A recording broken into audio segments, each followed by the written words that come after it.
मेरे से किसी ने पूछा कि यदि अनजाने में कोई पाप हो जाए तो उस पाप से हमें मुक्ति कैसे मिलती है। तो उसको मैं समझाने के लिए आपको एक कथा सुनाती हूँ। यह प्रश्न परीक्षित ने सुखदेव जी से भी पूछा है कि महाराज, यदि कभी कोई मेरे से ऐसा पाप हो जाए, किसी व्यक्ति से ऐसा पाप हो जाए, तो उस पाप से कैसे मुक्ति मिलेगी। क्योंकि कभी कभी कुछ पाप तो हमसे अनजाने में ही हो जाते हैं। जैसे दैनिक कार्य कर रहे हैं, चलते फिरते चींटी मर गई।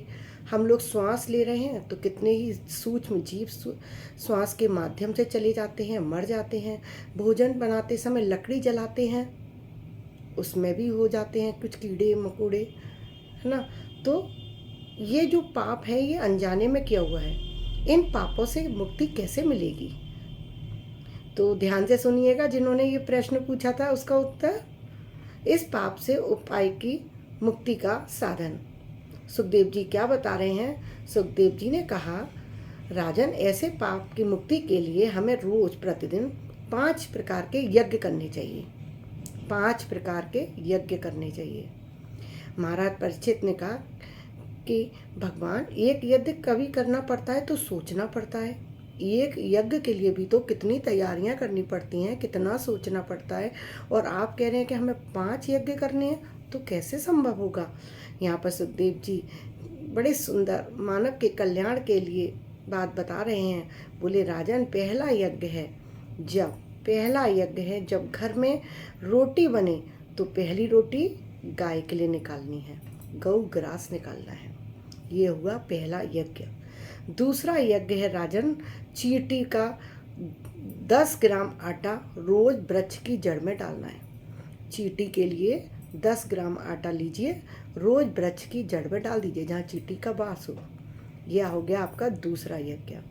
अब आती है तीसरे यज्ञ की बात।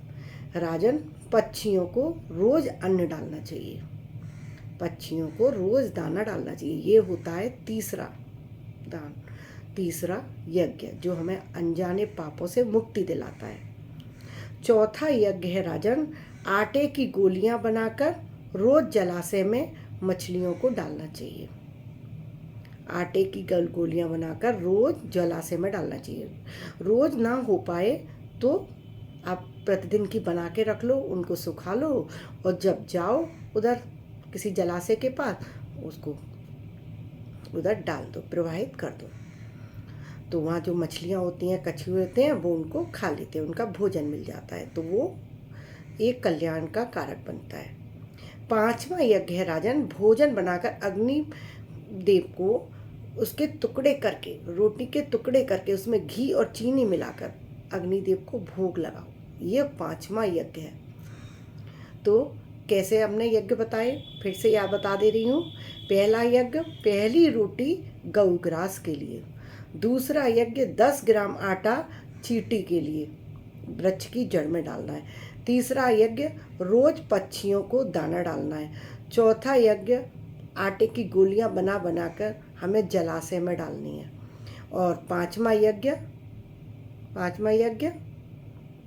कौन सा था कि रोटी बनाए तो उसके पहली रोटी की छोटी सी रोटी बनाए, छोटे छोटे टुकड़े करें, उस पर घी और चीनी लगाएं, उसका भोग अग्निदेव को लगाएं। तो ये हुए हमारे जीवन के 5 यज्ञ जो हमें प्रतिदिन करने हैं, जिससे हमारे से जो अनजाने में पाप हो रहे हैं, हम ना चाहते हुए भी जो गलतियां कर देते हैं, उन पापों से हमें मुक्ति मिलेगी। अतिथि सत्कार खूब करें। कोई भिखारी आवे तो उसे झूठा अन्न कभी न दें, क्योंकि उसको नहीं पता है आप झूठा दे रहे हो, लेकिन आपको पता है और परमात्मा को पता है। तो इसलिए भिखारी को कभी झूठा अन्न ना दें। राजा, ऐसा करने से अनजान में किए हुए पापों से मुक्ति मिलती है और हमें उनका दोष भी नहीं लगता और उन पापों का हमें फल भी नहीं भोगना पड़ता। राजा ने पुनः पूछ लिया, भगवान, यदि ग्रस्त में रहकर ऐसे यज्ञ ना हो पाए तो कोई और उपाय हो सकता है। तो सुखदेव जी कहते हैं कि नरक से मुक्ति पाने के लिए हम प्रायश्चित करें। कोई व्यक्ति तपस्या के द्वारा प्रायश्चित करता है, कोई ब्रह्मचर्य के पालन के द्वारा, कोई यम नियम आसन के द्वारा। लेकिन मैं तो ऐसा मानता हूँ राजन कि यदि कुछ भी ना हो पाए तो एक भगवत नाम है, एक हरि कीर्तन है, सत्संग है, जिसमें हर पाप को नष्ट करने की क्षमता है। इसलिए आपसे ये 5 यज्ञ भी ना हो पा रहे हो तो अपनी जिह्वा से वो यज्ञ करो जिसमें कुछ नहीं करना, बस एक नाम जाप, भगवत नाम की प्राप्ति का साधन, जो हमारे सारे अनजाने में किए हुए, जान कर किए हुए सारे पापों से हमें मुक्ति दिलाता है, हमारे प्रारब्ध काटता है। क्योंकि एक यही है जो हमें भगवान के करीब लेके जाता है।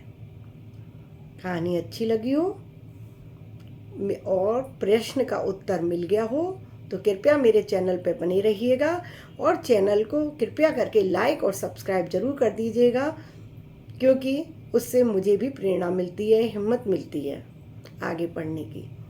अभी के लिए विदा लेती हूँ। राधे राधे।